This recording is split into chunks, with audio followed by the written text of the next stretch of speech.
9, 8, 7, 6, 5, 4, 3, 2, 1.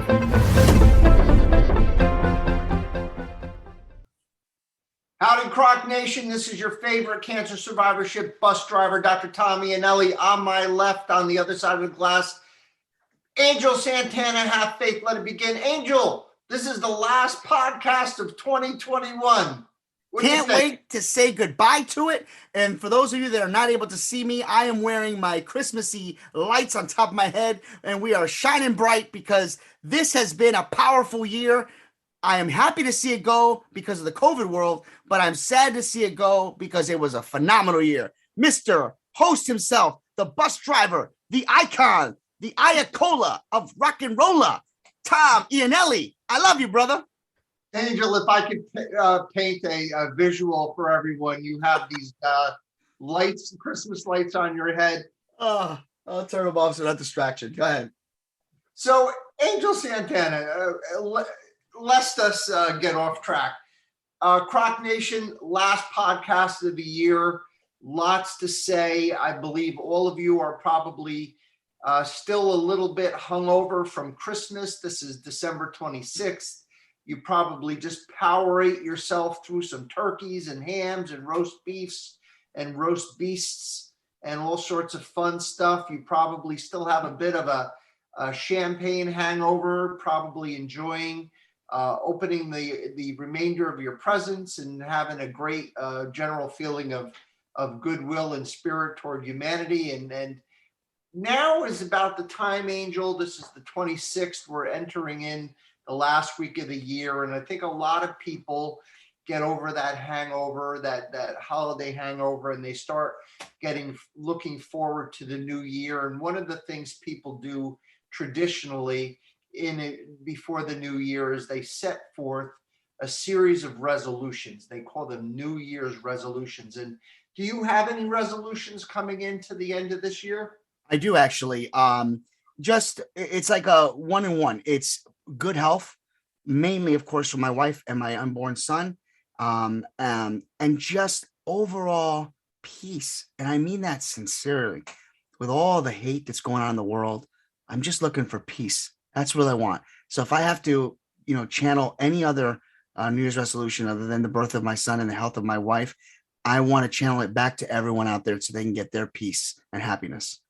And I appreciate that. And, we are all praying for you on all of our platforms, whether it be the CROC podcast or Have Faith. We know Rachel is going to have a very healthy delivery and everything is going to go great. And I think when I use the word resolution or think of the word resolution, I think of things that we want to change about ourselves. So, Angel, I think the audience knows by now that you and I probably are not the best looking guys to be wearing a Speedo. We've had some weight issues, you and I, over the years. And I think one of the resolutions that we'll be investigating is probably one of the more popular ones I resolved to lose 20 pounds in 2022. I resolved to stop smoking in 2022. I resolved to improve my relationships in 2022. And all of these resolutions sound great. And certainly they appear complex, but maybe they're more complex than we think. And we're going to examine two, I don't want to call them papers, but probably two just blogs as it relates to resolutions, especially as it relates as to the cancer survivor, and really trying to find whether or not these resolutions are going to be healthy or not, whether these are truly making a resolution is really going to be in the best interest of a cancer survivor. And we're going to use weight loss as an example. And then we're going to turn it around and try to give our audience and our constituency actually what I think are 5 important pillars, not so much for what we think your resolution should be in 2022 if you wish to have them, but really give you some guidelines in how to set forth your personal cancer survivorship resolutions for the new year. Angel, how do you feel about that? Totally agree, as we're being introduced here by my daughter who's sitting on my lap. But hey, that's what we're a family show, right? So I totally agree with everything you said. And deep down inside, I do have a resolution. I think I misunderstood the question, but I do have that resolution as well. When I meant by good health, I did actually mean lose some weight myself. So I can't agree more.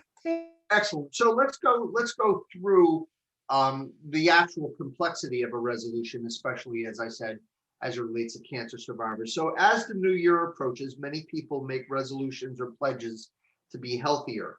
And while living a healthy life is a great way to lower your cancer risk, some experts believe that a resolution may not be the best way to do this. Let's think about that. Most New Year's resolutions are doomed to failure because it takes more than just a resolution to incur change. It takes self-understanding, skills, strategy, and support. And let's talk about that for a second. What do you say? Absolutely. Let's go for it. So let's use weight losses as our model, and then we'll get into what I say 5 platforms that I think a cancer survivor can use for their springboard to the new year. So a resolution starts not with just sort of a grandiose idea of what they wish to have or how they wish to look or how they wish to be perceived in the new year, but it really starts with self-understanding. And I think the complexity of each of these resolutions can be elucidated when you look at weight loss, because let's think about some of the questions a person has to really ask themselves before they're serious about putting forth this resolution, and not just putting forth the resolution, but actually implementing the resolution and getting the results that the resolution is trying to achieve. So number one, why do I want to lose weight? What are the reasons that I might be ambivalent about losing weight?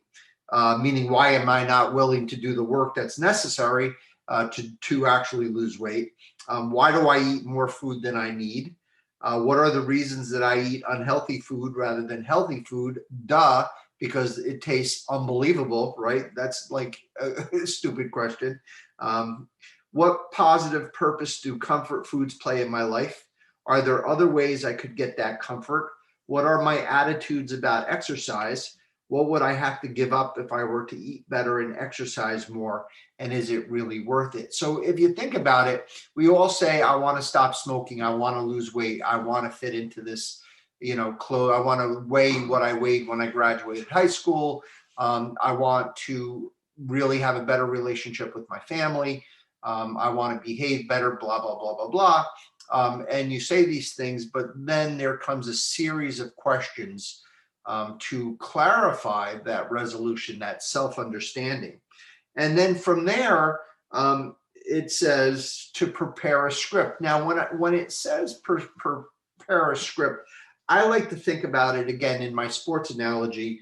I call it premeditation or situational living. So if you were going to be a football player and you were one of the players that was on the defense, meaning that you're covering the other team's offensive player, say you are covering their receiver, and say 4 receivers line up on one side of the field, then if the receivers, the people covering the receivers, if they don't react to that and they go to the other side of the field, then you're going to have 3, you'll have one guy being covered and the other 3 will be without anybody covering them. So they have to know situationally what to do under certain circumstances. So now bringing that sports analogy to real life, and this happens to me all the time. This is one of the reasons why I have such trouble with weight and with, trying to lose weight, is that you often lose the fight before the fight even begins. So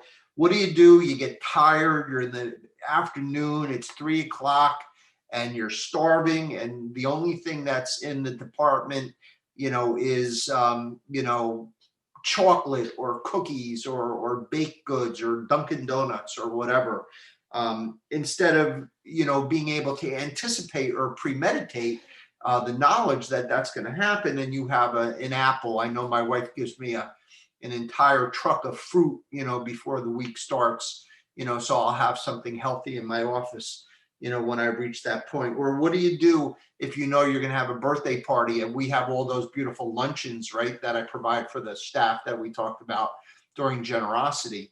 What if I didn't have any alternative, or I don't order a salad, or I don't order a healthy alternative? Then, I'm going to be eating pastrami and cheeseburgers and hot dogs and, pizza and all these types of things, Chinese food. Can I just tell you, you're making me hungry? Yeah, tell me about it. Exactly. But again, this is premeditation, right? What if my wife always tells me also, don't go to a grocery store if you're hungry. If you go to a grocery store and you're hungry, I eat a salad and then go to the grocery store, right? Don't go to the grocery store hungry, or you'll not only buy 10 times more than you need. When you get home, you're going to devour everything you just bought. And then as far as creating a strategy, so make a plan, bring that apple, bring that fruit to work, have a healthy snack. Again, be able to deal with all the things that might, anticipatorily happen, in order to live up to that resolution, and build social support. So means that you want to talk to family and friends. Again, Denise, would say, oh, we're going to have a social event with a couple. Instead of going out to a restaurant, why don't we go for a hike? Why don't we go for a bike ride? Why don't we do something healthy, instead? And you build the support system about that resolution. And I think that that's a really nice introduction, or an example of how more complex a resolution really is than you would think it is. So it's the end of the year, last week. Okay, everybody, what's your New Year's resolutions? And you come up with these things, but you really need to think them through. So with that being said, we talked about the 4 S's, which can prevent that doomed to failure, the self-understanding, the skills, the strategies, and the support. And now we're going to turn it around, and we're going to talk about resolutions, New Year's resolutions, as it relates to the cancer survivor.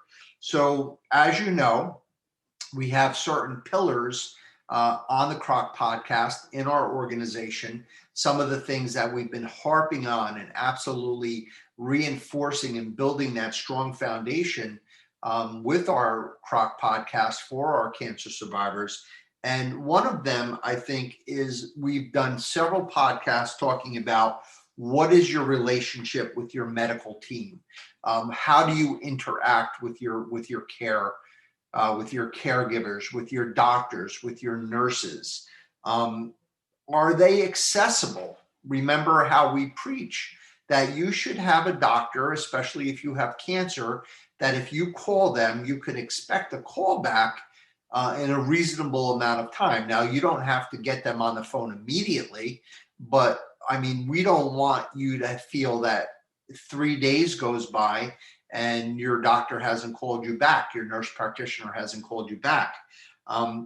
So these are some of the things we're going to be talking about. So when we talk about your resolutions as a cancer survivor, we're going to talk about 5 things. So the relationship with your medical team. Is your medical team accessible?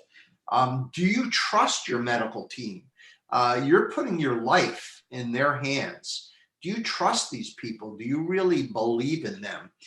Do you like them as people? I mean, when your doctor comes in, you don't have to, ask them to join your bowling team, but are they good human beings? Are they people that you feel that you would like in real life? And something that our cancer survivors probably wouldn't think of, do they like you?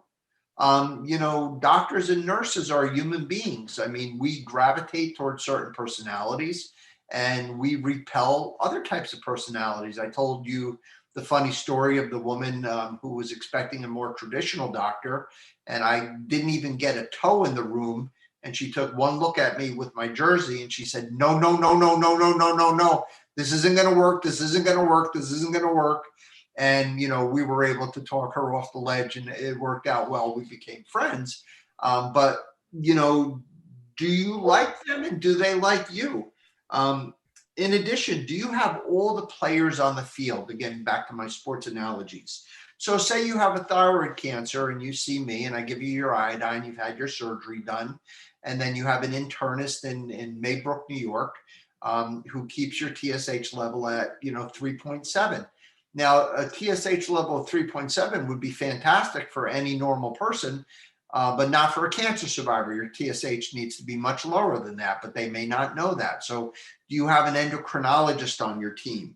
If you have prostate cancer, in the old days, no prostate cancer patient had a medical oncologist on their team. They would have a urologist or a radiation oncologist, but they wouldn't have a medical oncologist. But guess what? Prostate cancer is getting much more complex. There's a lot of genomics. There's a lot of different sort of molecular targets that can be very susceptible to therapeutics that were not available, in those days. So if you're a prostate cancer survivor, do you have the right players? Do you have the right people on your medical team? What is the role of your primary caregiver? This is probably somebody who has served you well over the last 20, 30, 40 years. For every time you got the flu, every time you got a cold, every time, you might have had an ear infection or, had concerns, or there was a lump or bump or whatever. These are the people that kept you going, kept you healthy. What is their relationship or role in your care?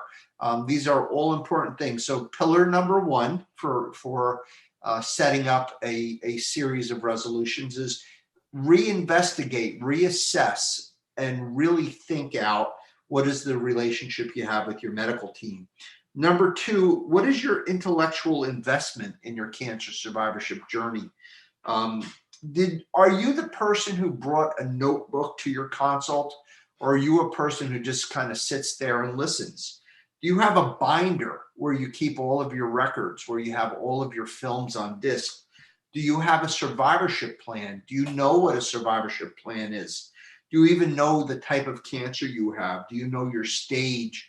Do you know your prognosis? Do you know the treatments that you are getting? Do you know the treatments that you're available to have? Do you know the clinical trials available related to your cancer? Again, do you have a survivorship plan? Do you have an in-house support system? Do you have family members that you can talk to? Do they understand what's going on with you? Have you even told your family that you have cancer? Do you have an outside cancer support mechanism like a CROC survivorship group, or some other people who are cancer survivors that you can unload on, that you can talk to, that you can share with? That is another pillar we want you to investigate. That would, again, the intellectual investment in your journey. We think that you should be, a partner in your healthcare, not just a passive observer, but you should be an active participant in your cancer survivorship journey. Number three, I call moving and shaking. And this is something, the CROC organization has done since day one, and that's to get people moving. Now, it doesn't have to be marathon running, and it doesn't have to be mountain climbing, or it doesn't have to be triathlons, but you should be doing something, because any type of movement will make you feel better. It will make you think clearer. It will give you confidence. It will also decrease your cancer risks. How about nutrition? Doctors don't know anything about nutrition. What are the difference between whole foods and non-whole foods? What are real foods? What are foods that are not fake? Instead of all of the junk that we put in our bodies, how about substituting some fruits and vegetables? How about going to some workshops, going to YouTube, reading some books? This is all really important stuff. And the moving and shaking especially, but really all of these, takes an investment. It takes time, and you have to want to be able to do this, not just when you're feeling great and you have a lot of energy, but on days when you don't have that energy and you don't feel that great. You still have to be committed to this path. Otherwise, again, your resolutions will fall flat on their face, right? And we're trying to encourage you to make your resolutions, but give you the ammunition and the knowledge to empower you on how to actually follow through on these resolutions. Managing your cancer roller coaster. So very early in my career, I saw a pattern which was very evident, where a patient would go through their treatments and they would be doing fantastic and their cancer would disappear. And I would have the tears and the hugs and everybody would be really happy. And they would then be given a 6-month follow-up, and I would order a series of tests for them to do in the week or two before they came back to see me. And for 5 months, they would be fantastic. They would be, seldom thinking about their survivorship, seldom worrying. And then for some reason, without them even really remembering about their appointments, there would be this sort of inner clock that would start this anxiety. I called it this roller coaster because it was sort of the countdown to retesting. And we think that one of the reasons why cancer as a disease is so different and so special, and I don't say that in a loving way in any way, but it's because it's a very nefarious and capricious creature that really sort of invades your body, unlike other sorts of diseases like coronary disease or infectious disease.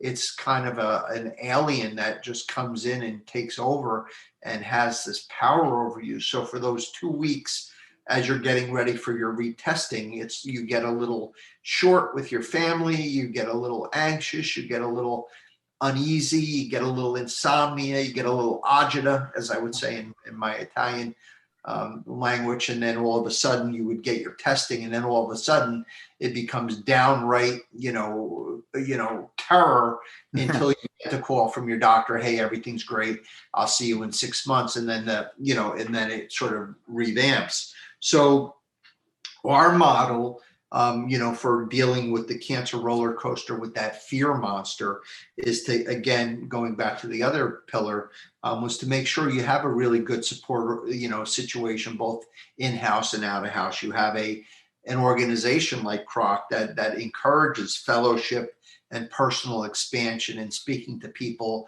in the same boat as you, and getting that information, hey, I have stage 1 breast cancer. My chances of a recurrence are less than 4%. I'm not going to spend the next 2 weeks terrified of something that's 4% or 2% or 1%.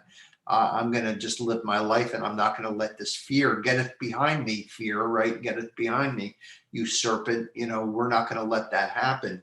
And last but not least, managing the symptoms. From our first series of podcasts, when our first module was actually defining survivorship, we talked about Dr. Fitzhugh Mullins and how he was a young doctor with cancer who was cured of his cancer, but the amount of side effects and damage that his cancer treatments gave him, you have to learn how to manage these symptoms. Cancer is not penance. There are no gold medals for suffering in silence. There is no prize for not telling anyone you're in pain or you're having these symptoms. And some of these symptoms are directly from your cancer, and some of these symptoms are directly from your treatment. So for instance, you might get chemotherapy and your cancer will be gone, but you might be left with neuropathy where you can't feel your fingers and your toes, or you might have pain from either your cancer or your treatments, and your doctors are reluctant to give you pain medication. You might have nausea, you might have vomiting, you might have loose bowel movements. There's so many different things you might have, headaches. You don't need to suffer. So, to put it into perspective again, to give you guys sort of a summary of what we're talking about. So are New Year's resolutions a good thing or a bad thing? So I'm going to say, and I'll let Angel weigh in also, that resolutions are a good thing if they're understood properly and they're dealt with properly. For instance, you have to realize the complexity and the respect that you need to give to a resolution. You need to look at all of the different aspects of these resolutions. You have to look at you have to have self-understanding. You have to have the skills to deal with the resolution and how you're going to deal with it. You have to have strategies and support. And we are recommending that you look at the 5 pillars of the 5 New Year's resolutions for cancer survivors and the pillars to investigate as you're putting together your personal resolutions. There's your relationship with your medical team. There's the intellectual investment. There's the moving and shaking. There's the managing the cancer roller coaster and managing the symptoms. Angel, your thoughts? I think the pillars are really actually a very useful tool. And that's what I love about our toolbox.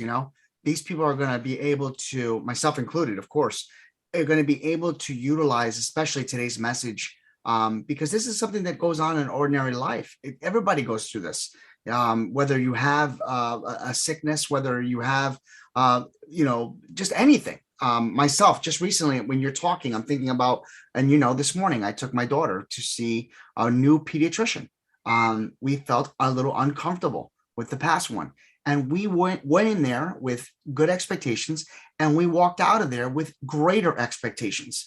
So you have to be aware of who your caregiver is, who, and what you want to do with what you have. Because in reality, we are in charge of our own destiny to a certain extent. And if we can choose the right door, if we can pick the right path, especially with the cards that can be dealt with us, it does make life a little bit easier. Awesome. So to my survivors, I think on behalf of Angel, on behalf of our entire board of directors, we want to thank you and show gratitude for believing in us over these last 52 weeks. It's been a great experience building our library of modules to try to help you through your journey. And I would think that my resolution is to try to get better and better every podcast in order to serve you better, in order to give you more information, in order to give you the tools you need for your cancer survivorship toolbox. Gratitude to Angel Santana. Have faith, let it begin. Happy New Year, my friend. There you go. Rod Freeman, Small Biz Up. My friends, Michael, John Benzea, Charlotte Larson, thank you for your charitable belief in us.